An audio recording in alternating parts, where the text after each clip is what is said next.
स्वागत है। आज हम मानव मस्तिष्क यानी हमारे दिमाग की दिलचस्प दुनिया में थोड़ा और गहरे उतर रहे हैं। कभी सोचा है कि मतलब क्यों कोई नई चीज फटाफट सीख लेता है और किसी को इतनी मुश्किल होती है?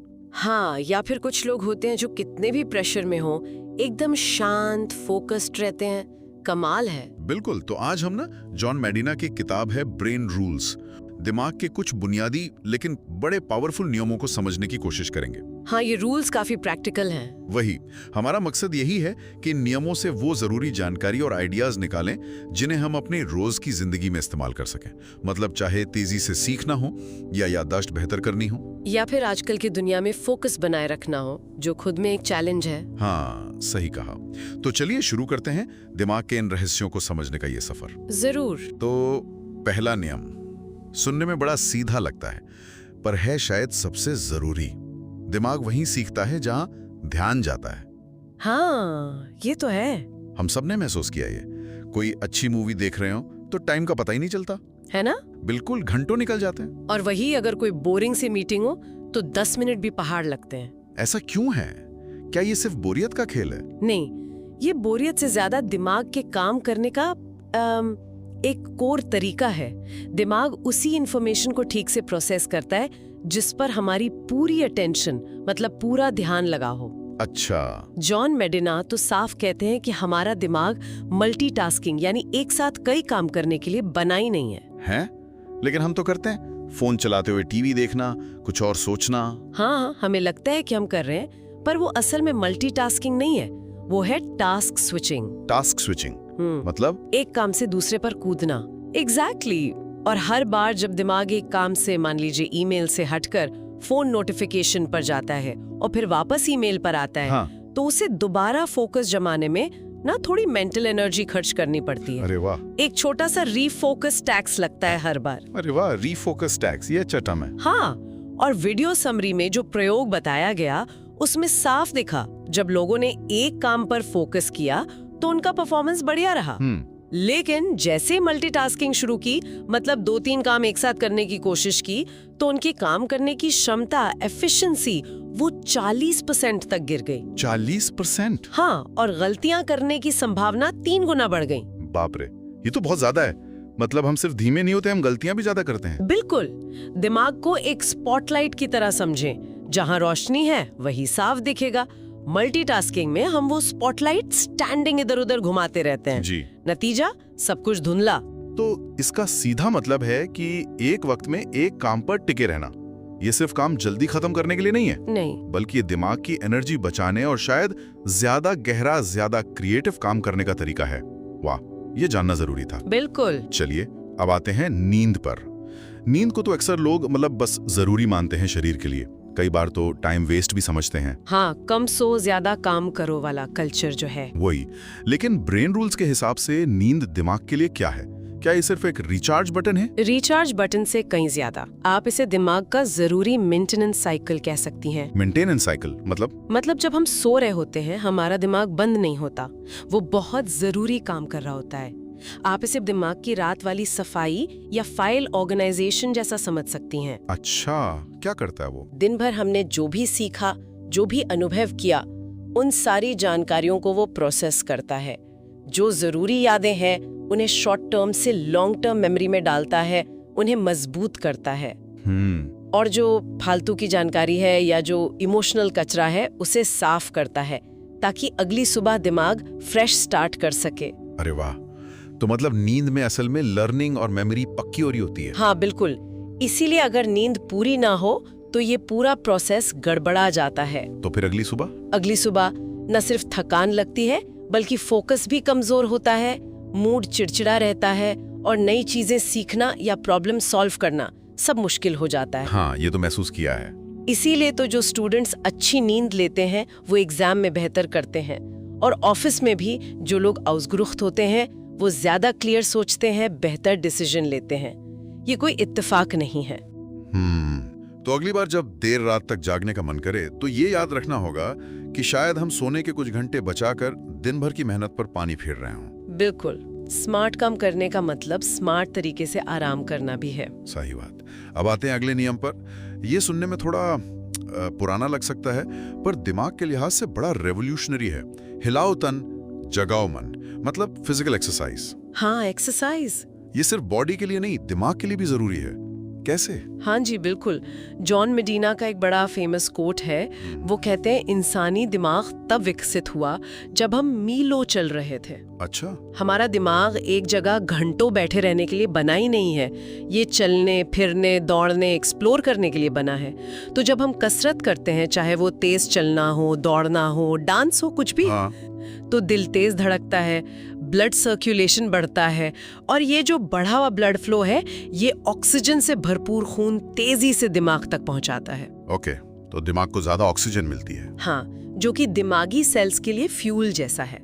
लेकिन बात सिर्फ ऑक्सीजन की नहीं है। अच्छा, और क्या होता है? एक्सरसाइज करने से दिमाग में कुछ जरूरी केमिकल्स भी रिलीज होते हैं, जैसे BDNF। BDNF, ये क्या चीज है? Brain derived neurotrophic factor. आप इसे दिमाग के लिए खाद या फर्टिलाइजर समझ सकती हैं। खाद मतलब ये नए न्यूरॉन्स यानी दिमागी सेल्स के बनने में मदद करता है, उनके बीच के कनेक्शंस को मजबूत करता है और सीखने की प्रक्रिया को बेहतर बनाता है। अरे वाह। इसीलिए जो लोग रेगुलर एक्सरसाइज करते हैं, उनका न सिर्फ मूड अच्छा रहता है, बल्कि उनकी मेमोरी शार्प होती है, फोकस बेहतर होता है और सोचने की स्पीड भी बढ़ती है। वो जो वीडियो समरी में स्टडी बताई थी, उसमें तो सिर्फ हफ्ते में 3 बार ब्रिस्क वॉकिंग करने वालों की भी मेंटल शार्पनेस में काफी इंप्रूवमेंट देखा गया। सिर्फ ब्रिस्क वॉकिंग से? ये तो कमाल है। मतलब जब अगली बार दिमाग थका हुआ लगे या कोई आइडिया ना आए, तो शायद कुर्सी पे बैठे रहने से बेहतर है 20 मिनट बाहर घुमाना। बिल्कुल, शरीर हिलेगा तो दिमाग चलेगा, ये सीधा कनेक्शन है। बहुत बढ़िया। अच्छा, अब एक ऐसे मुद्दे पर आते हैं जो सबकी जिंदगी में है, स्ट्रेस, तनाव। उफ, स्ट्रेस। हम जानते हैं कि ये बुरा लगता है, पर दिमाग पर, खासकर हमारी सीखने और याद रखने की ताकत पर इसका क्या असर होता है? सोर्स तो इसे स्मृति का दुश्मन कह रहा है। और ये बिल्कुल सही कह रहा है। देखिए, थोड़ा बहुत स्ट्रेस, जैसे किसी जरूरी प्रेजेंटेशन से ठीक पहले की घबराहट, हाँ, वो तो होता है। वो हमें अलर्ट कर सकता है, फोकस बढ़ा सकता है। उसे यू स्ट्रेस कहते हैं, मतलब अच्छा वाला स्ट्रेस। लेकिन प्रॉब्लम तब होती है जब स्ट्रेस लंबे समय तक बना रहता है, क्रॉनिक स्ट्रेस। हाँ, जो आजकल बहुत कॉमन है। बिल्कुल, ये क्रॉनिक स्ट्रेस दिमाग के लिए जहर जैसा है। हमारी बॉडी कॉर्टिसोल नाम का स्ट्रेस हार्मोन रिलीज करती है। कॉर्टिसोल, सुना है इसके बारे में? हाँ, लंबे समय तक अगर कॉर्टिसोल का लेवल हाई रहता है, तो ये हमारे हिप्पोकैम्पस को नुकसान पहुंचाता है। हिप्पोकैम्पस, ये वही हिस्सा है ना जो यादें बनाता है, मेमोरी वाला? हाँ, एग्जैक्टली वही। हिप्पोकैम्पस नई मेमोरीज बनाने और उन्हें स्टोर करने के लिए बहुत जरूरी है। और क्रॉनिक स्ट्रेस सचमुच हिप्पोकैम्पस की सेल्स को सिकोड़ सकता है या उन्हें मार भी सकता है। क्या बात कर रही है? सेल्स मार सकता है? हाँ, यही वजह है कि जब लोग बहुत ज्यादा तनाव में होते हैं, तो वो चीजें भूलने लगते हैं, नई बातें याद रखने में दिक्कत होती है, फैसले लेने में कंफ्यूजन होता है। ऐसा लगता है जैसे दिमाग पर एक धुंध सी छा गई है। ये तो वाकई गंभीर बात है। तो इस दुश्मन से लड़ें कैसे? क्या स्ट्रेस से एकदम बच सकते हैं? एकदम बचना तो शायद मुश्किल है आज की दुनिया में, पर इसे मैनेज करना, इसका असर कम करना जरूर सीख सकते हैं। कैसे? सोर्स 3 M बताता है, मूवमेंट, माइंडफुलनेस और meaning. Movement, mindfulness, meaning. Okay. Movement यानी वही फिजिकल एक्टिविटी, एक्सरसाइज, ये स्ट्रेस हार्मोन्स को कम करने में मदद करती है। माइंडफुलनेस यानी सचेतनता, मतलब वर्तमान में रहना, गहरी सांसें लेना, मेडिटेशन करना, ये दिमाग को शांत करता है। और मीनिंग? मीनिंग यानी जिंदगी में कोई अर्थ ढूंढना, किसी ऐसी चीज पर फोकस करना जो आपको मायने रखती हो, जैसे किसी चीज के लिए शुक्रगुजार होना, किसी की मदद करना या कोई ऐसा काम करना जिससे संतुष्टि मिले। ये चीजें स्ट्रेस के नेगेटिव असर को बैलेंस करती हैं। तो मतलब तनाव कम करने के लिए सिर्फ रिलैक्स करना काफी नहीं, बल्कि एक्टिव रहना, प्रेजेंट रहना और पर्पसफुल रहना भी जरूरी है। बिल्कुल, क्योंकि शांत दिमाग ही स्मार्ट दिमाग होता है। बहुत सही। अब आते हैं एक बड़े पर्सनल नियम पर, वायरिंग। हाँ, ये मेरा फेवरेट है। जॉन मेडिना कहते हैं कि हर दिमाग अपनी तरह से वायर्ड है, एकदम यूनिक, फिंगरप्रिंट की तरह। इसका क्या मतलब है? इसका मतलब है कि हम सबके दिमाग की जो बनावट है, जो न्यूरल कनेक्शंस हैं, वो थोड़े अलग हैं। कोई भी 2 दिमाग बिल्कुल एक जैसी नहीं होते। ये 2 चीजों का नतीजा है। एक तो जेनेटिक्स, हमें अपने माँ बाप से क्या मिला, और दूसरा हमारे अनुभव, हमने बचपन से क्या सीखा, क्या किया, किस माहौल में पले बढ़े। अच्छा। जैसे वो रोहित और अमन की कहानी थी सोर्स में। रोहित को नंबर्स लॉजिक पसंद था, अमन को कहानियां आर्ट्स। हाँ स्कूल में शायद रोहित को ज्यादा स्मार्ट समझा गया होगा, हाँ, ये होता है अक्सर। मैथ साइंस वालों को होशियार मान लिया जाता है। लेकिन मेडिना के हिसाब से दोनों स्मार्ट थे, बस उनके दिमाग की वायरिंग अलग थी। रोहित का दिमाग शायद लॉजिकल चीजों के लिए ज्यादा प्रैक्टिस था, अमन का भाषा और क्रिएटिविटी के लिए। कोई एक तरीका दूसरे से बेहतर नहीं है, बस अलग है। जैसे हर म्यूजिकल इंस्ट्रूमेंट की अपनी आवाज होती है, वैसे ही हर दिमाग की अपनी ताकत होती है, अपना स्टाइल होता है सीखने का। तो इसका मतलब ये हुआ कि हमें अपनी तुलना दूसरों से नहीं करनी चाहिए। बिल्कुल नहीं करनी चाहिए, और ये समझना चाहिए कि हमारी अपनी ताकत क्या है। हो सकता है आप विजुअली सीखते हो, कोई सुनकर जल्दी सीखता हो, कोई करके। अपने वायरिंग को समझना जरूरी है। और क्या ये वायरिंग फिक्स्ड होती है या बदल सकती है? नहीं, बिल्कुल नहीं। ये सबसे अच्छी बात है। दिमाग में होती है न्यूरोप्लास्टिसिटी, मतलब हमारा दिमाग जिंदगी भर बदल सकता है। हम नई चीजें सीखकर, नई आदतें बनाकर अपनी वायरिंग को बदल सकते हैं, उसे और मजबूत कर सकते हैं। अच्छा, तो हम अपनी कमजोरियों पर भी काम कर सकते हैं। हाँ बिल्कुल, बस तरीका शायद दूसरों से अलग हो। अपनी यूनिकनेस को समझना हमें अपने साथ ज्यादा धैर्य रखने में मदद करता है। ये बहुत पॉजिटिव बात है। अच्छा, हमने पहले नियम में फोकस की बात की थी, अब नियम 6 फिर से अटेंशन पर है। दोबारा क्यों? हाँ, सोर्स इस पर दोबारा इसलिए जोर देता है ताकि हम इसके प्रैक्टिकल साइड को समझें और एक्शन लें। पहले हमने ये समझा कि मल्टीटास्किंग एक मिथक है, एक धोखा है। हाँ, ये नियम कहता है कि अब जब जान गए हो तो करो कुछ, क्योंकि जानना एक बात है और उसे अमल में लाना दूसरी। हम जानते हैं कि फोन चलाते हुए काम करना ठीक नहीं, फिर भी करते हैं। हाँ यार, ये तो है, आदत पड़ जाती है। लगता है इसे दिमाग खुद ही डिस्ट्रैक्शन मांगता है। बिल्कुल। तो ये नियम एक रिमाइंडर है कि फोकस पाने के लिए हमें कॉन्शियस एफर्ट डालना होगा, जानबूझकर कोशिश करनी होगी। जैसे डिस्ट्रैक्शंस को हटाना। जब कोई जरूरी काम कर रहे हो तो फोन को सच में साइलेंट करके दूर रख दें। कंप्यूटर पर फालतू के टैब्स बंद कर दें, ईमेल नोटिफिकेशंस बंद कर दें। ये करना मुश्किल होता है पर। हाँ, लेकिन जरूरी है। सोर्स में टाइमर यूज करने का भी सुझाव था, जैसे पोमोडोरो टेक्निक। 25 मिनट सिर्फ एक काम पर फोकस, फिर 5 मिनट का ब्रेक। अच्छा हाँ, पोमोडोरो सुना है। ये छोटी छोटी टेक्निक्स दिमाग को ट्रेन करती हैं एक समय में एक चीज पर टिके रहने के लिए, गहराई में जाने के लिए। ये नियम दोबारा इसलिए है क्योंकि आज की दुनिया में ध्यान, अटेंशन एक सुपर पावर है। सच में, जो ध्यान में है वही जीवन में है। ये बात पावरफुल लगती है। तो मतलब फोकस के लिए माहौल और आदतें बदलनी पड़ेंगी। एग्जैक्टली। ओके, अब आते हैं याददाश्त पर, मेमोरी। नियम 7।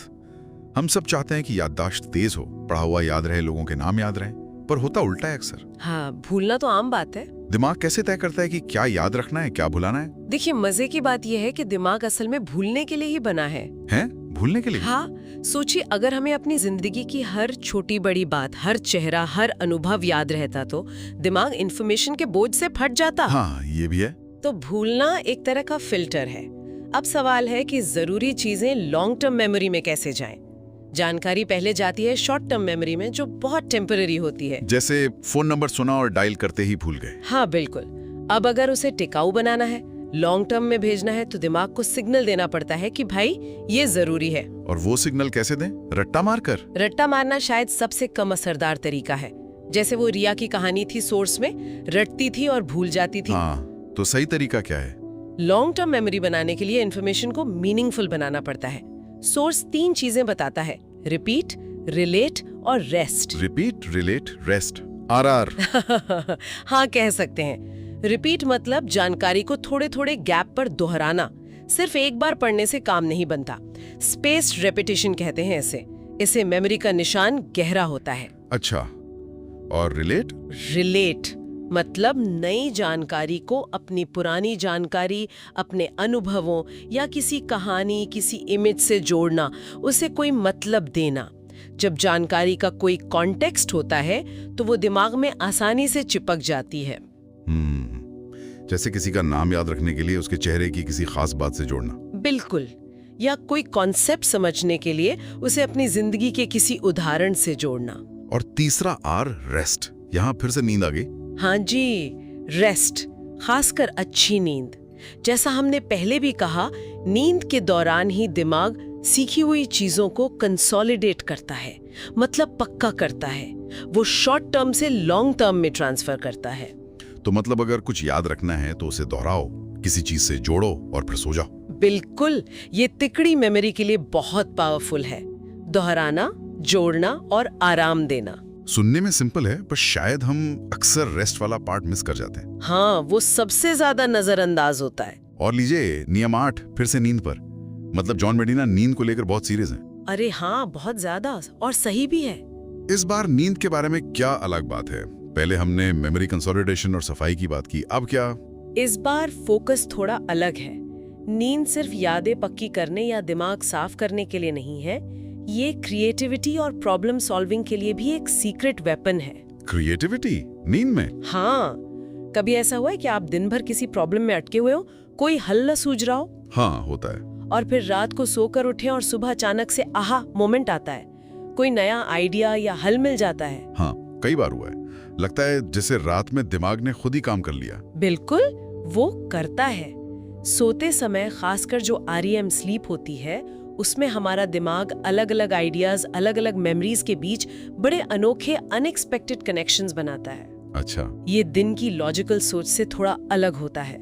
दिमाग दिन भर की इंफॉर्मेशन को सिर्फ स्टोर नहीं करता, बल्कि उसके साथ खेलता है, उसे नए नए तरीकों से जोड़कर देखता है। वाह। वो जो कंपनी वाले एक्सपेरिमेंट का जिक्र था सोर्स में, जहां नींद पूरी करने वाले ग्रुप की क्रिएटिविटी और प्रॉब्लम सॉल्विंग एबिलिटी 40% बेहतर थी, वो यही दिखाता है। 40% बेहतर सिर्फ सोने से?